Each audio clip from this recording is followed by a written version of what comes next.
Assalamualaikum warahmatullahi wabarakatuh. Waalaikumsalam warahmatullahi wabarakatuh. Selamat pagi. Pagi. Gimana kabar hari ini? Alhamdulillah luar biasa. Allahu Akbar. Yes. Alhamdulillah. Oke, sebelum mulai pembelajaran, seperti biasa kita berdoa dulu. Kita sama-sama berdoa membacakan doa. Silakan. A'udzu billahi minasy syaithanir rajim. Bismillahirrahmanirrahim. Allahumma aghnini bil ilmi wa zayyinni bil ilmi wa akrimni bit taqwa wa dammirni bil afiyah bi rahmatika ya arhamar rahimin. Oke, seperti biasa, sebelum kita mulai pembelajaran, kita selalu menyanyikan lagu wajib nasional. Oke, kita hari ini akan menyanyikan lagu wajib nasional apa? Dari Sabang sampai Merauke. Boleh, dari Sabang sampai Merauke. Silakan nyanyikan.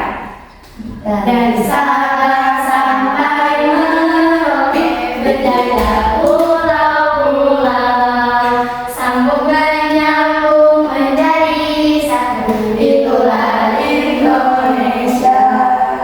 Indonesia tanah airku, aku berjanji padamu menjunjung tanah airku Indonesia. Oke, masih semangat hari ini belajar? Semangat. Oke, kita bisa ketemu di sini. Apa ada yang tidak hadir? Ada. Ada yang tidak hadir? Olivia. Iya, kenapa Olivia? Sakit. Sakit. Dari kapan sakitnya? Kemarin. Jadi kita doakan semoga dia sembuh ya. Amin. Jadi semuanya hadir kecuali Satya. Nah, oke anak-anak, hari ini kita akan belajar mengenai materi daerah khusus administrasi Indonesia, wilayah khusus.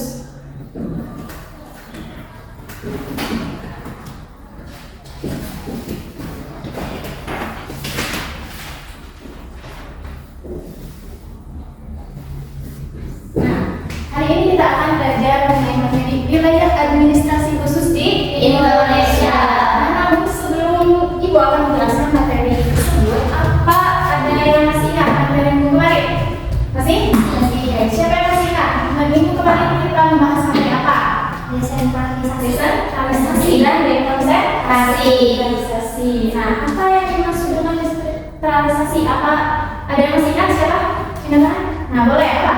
Penyerahan sekalian wewenang dan tanggung jawab dari pemerintahan pusat. Ya, penyerahan wewenang dari pemerintah pusat pada pemerintah daerah. Misalnya wewenang presiden kepada ibu gubernur di daerah, sementara pembangunan atau apa saja. Terus ada lagi siapa yang mau mengungkap pendapatnya? Sekarang satu lagi dari dekonsentrasi apa? Coba sebutkan. Pelimpahan wewenang dari pemerintah pusat kepada daerah. Tolong sebagai wakil pemerintah untuk melakukan pusat di daerah dalam melakukan kesatuan. Ya, pelimpahan. Jadi perbedaan antara desentralisasi dan dekonsentrasi adalah dari penyerahan dan pelimpahan. Kalau tadi desentralisasi adalah penyerahan, kalau dekon itu pelimpahan. Nah, itu ya berarti tadi. Nah, sekarang kita lanjut ke materi wilayah administrasi khusus di Indonesia. Nah, ini mau tanya nih, kalian ada yang tahu wilayah khusus itu apa sih? Daerah apa yang dikatakan khusus? Coba, ada yang tahu? Biasanya apa? DKI Jakarta. DKI Jakarta, karena namanya berbeda ya dengan daerah lainnya. Ada DKI, kenapa tidak Jakarta? Kenapa ada DKI? DKI itu apa? DKI singkatan dari daerah khusus Indonesia Kota. Nah, ibu kota yang DKI itu adalah daerah khusus ibu kota Jakarta. Sekarang kita akan bahas satu persatu ya mengenai wilayah mana saja yang dikatakan khusus di Indonesia. Yang pertama yang tadi kita disebutkan ada DKI Jakarta. Nah, Jakarta. Nah, dari namanya saja sudah kita tahu ya dari daerah khusus ibu kota Jakarta. Nah, kemudian apa sih alasan Jakarta menjadi daerah khusus ibu kota? Kenapa misalnya di Kalimantan tidak daerah khusus Kalimantan misalnya, atau daerah khusus Sulawesi Selatan misalnya? Kenapa Jakarta yang dinamakan DKI? Nah, alasan yang pertama adalah karena Jakarta merupakan ibu kota negara Republik Indonesia. Ya. Merupakan ibu kota NKRI.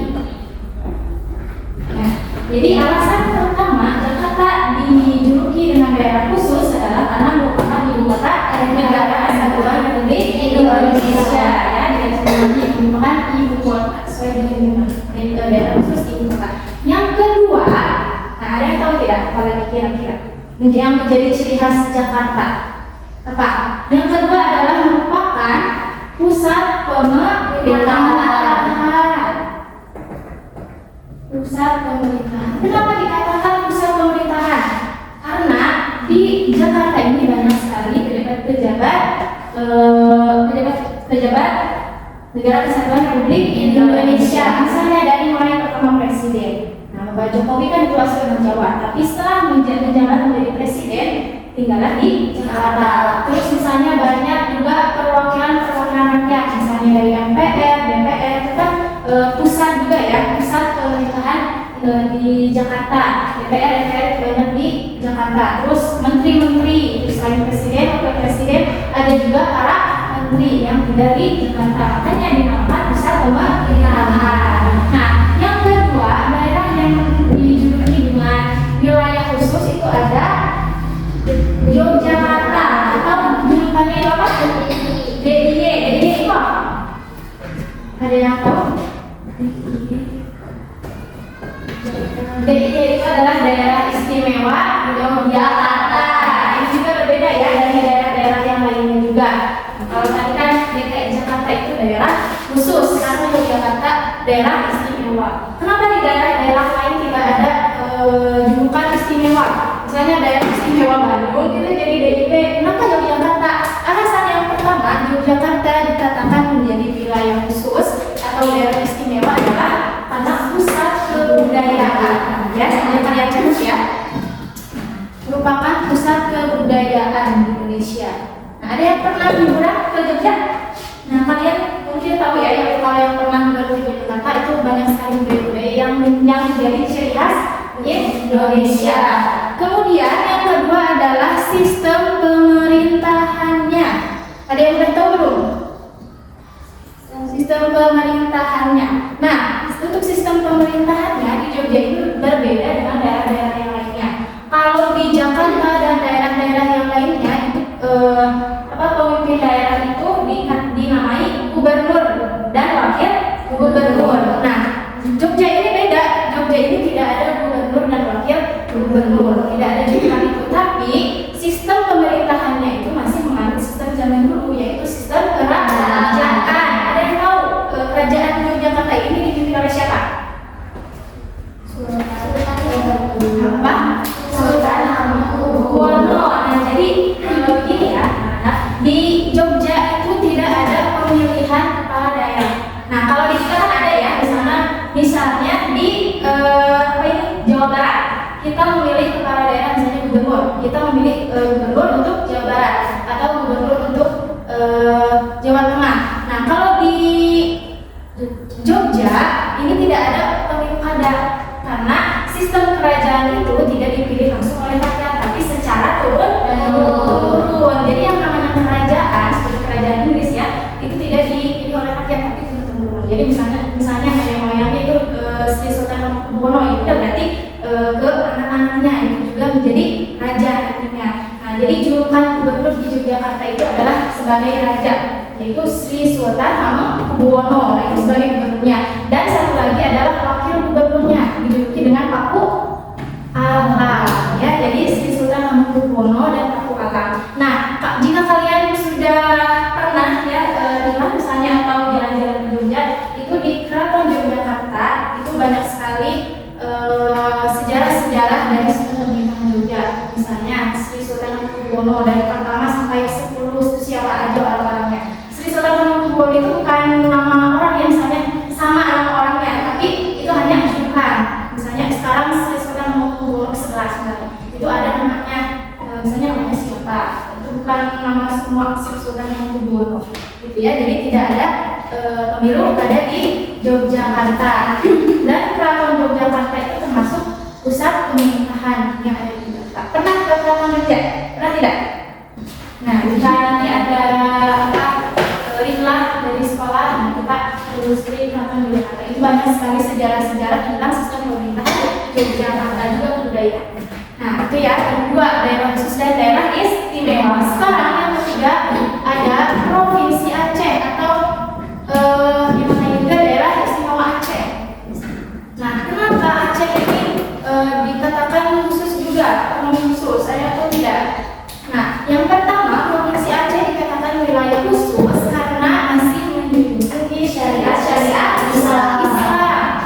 Ya, masih menduduki syariat Islam. Ya, masih menduduki syariat Islam. Tapi meskipun menduduki syariat Islam, tapi menduduki juga persatuan dan kesatuan Indonesia. Terus ada lagi yang tahu tidak? Mengapa alasan Provinsi Aceh menjadi wilayah khusus? Masih memberikan pendidikan Pak. Ya, masih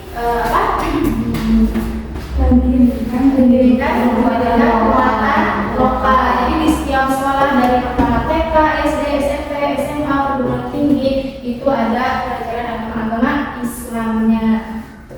Kemudian yang terakhir, nah saya akan menjelaskan yang 4 dulu saja provinsi atau wilayah khusus di Indonesia. Yang terakhir ada Provinsi Papua.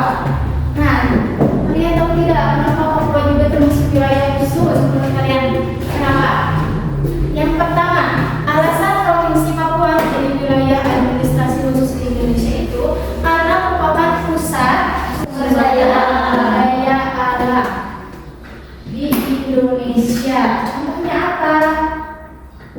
Papua itu menjadi pusat sumber daya di Indonesia, misalnya dari pertama tambang emas, terus sumber daya alam yang lainnya itu sangat melimpah di Papua. Misalnya minyak bumi, itu kan di Papua ya. Jadi banyak sekali sumber-sumber daya alam di Indonesia yang terpusat di Papua. Makanya dari itu Provinsi Papua dikatakan sebagai wilayah administrasi khusus ya. Terus yang kedua, kenapa Provinsi Papua dikatakan wilayah khusus? Karena belum banyak infrastruktur di Papua, misalnya pembangunan. Kalian mungkin pernah lihat ya di berita atau di film itu Papua itu kan masih banyak sekali ya adat-adatnya gitu kan, belum banyak bangunan-bangunan di Papua, di Provinsi Papua belum banyak jalan-jalan gitu. Nah sekarang kan pada pemerintahan Pak Jokowi sekarang sudah mulai dibangun jalan, misalnya tuh bangunan-bangunan yang lainnya. Itu kenapa alasan kenapa Provinsi Papua dikatakan wilayah khusus? Karena memang sudah berbeda.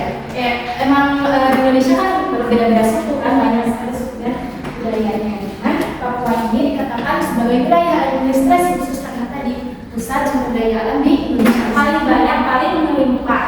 Kemudian belum banyaknya infrastruktur di Papua. Nah segitu materi yang disampaikan hari ini. Ada yang ditanyakan tidak? Tidak. Oke, jika tidak ada yang ditanyakan, apa yang kalian dapat pada pembelajaran hari ini?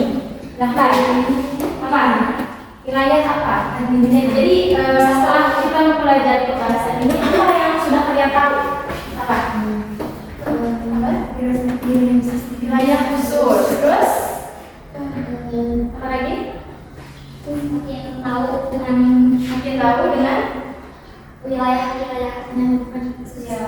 wilayah-wilayah khusus yang di Indonesia. Jadi kalian tahu ya kenapa dinamakan DKI, daerah khusus ibu kota, kenapa diduduki DKI atau daerah istimewa, juga Aceh dan Papua. Itu adalah pembelajaran kita hari ini, wilayah administrasi khusus di Indonesia. Cukup dimengerti? Cukup. Oke, kita kasih tepuk hebat dulu untuk kita semua karena masih sedang belajar. Tepuk hebat.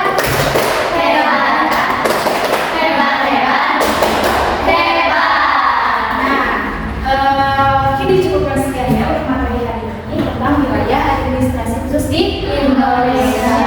Nah, untuk minggu depan, pembelajaran minggu depan kita akan membahas mengenai makna undang-undang. Makna UUD RI 1945. Jadi tugas dari Ibu sebelum minggu besok kita mempelajari tentang makna Undang-Undang Dasar Negara Republik Indonesia 1945. Kalian coba cari tahu dulu informasi mengenai undang-undang, misalnya lewat internet atau buku. Jadi kalian harus baca dulu apa sih kira-kira makna dari UUD RI 1945 ini, ya? Siap? Siap. Oke. Dijulurkan sekian pembelajaran hari ini. Kita bertemu lagi di minggu depan dengan materi jangan lupa itu sudah saya baca ya. Oke. Sebelum diakhiri kita baca doa dulu. Doa kita tulis. Silakan. Bismillah.